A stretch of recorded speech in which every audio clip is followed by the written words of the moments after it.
Tambua wewe ni mlezi mkuu. Tambua wewe ni mlezi mkuu.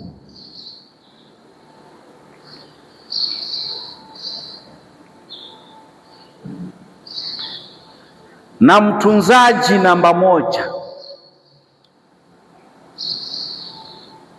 Wewe ni mlezi mkuu na mtunzaji namba moja.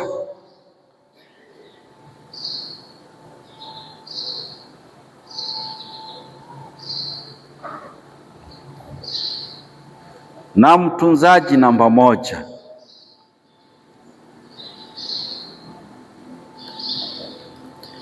Wa kwako binafsi, wewe kama wewe, mtunzaji namba moja wa kwako binafsi.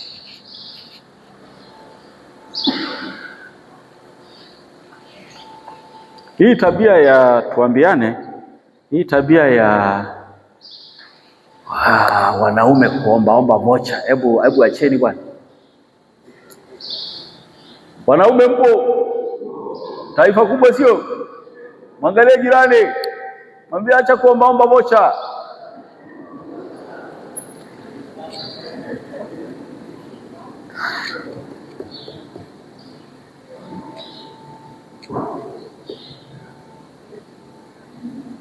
Take care of yourself.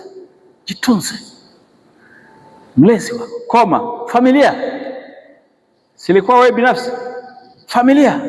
Tambua wewe ni mlezi namba moja wa familia ni wewe. Mtunzaji namba moja wa familia ni wewe. Hatujasema usipate msaada, Hata mimi Matemba huwa analeta vitu, anapiga simu, baba askofu, nimepita, nimemwachia mlinzi kitu getini, huyu hapa.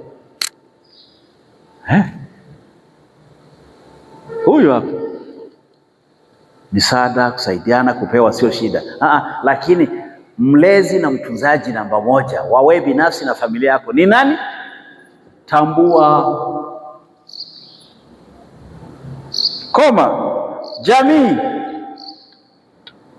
Jamii na kutegemea.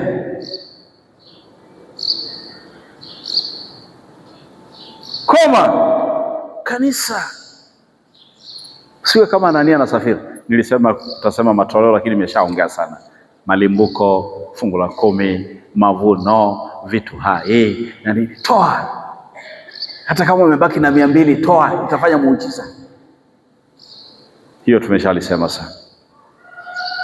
Kanisa inakutegemea, wewe ndio unayelitunza. Namba F na ya mwisho. Alafu tuje tufanye maombi. Tufunge kama kuna matangazo basi sio mbaya. F. Simama, jinyoshe, tuje tumalize na F. Simama, jinyoshe.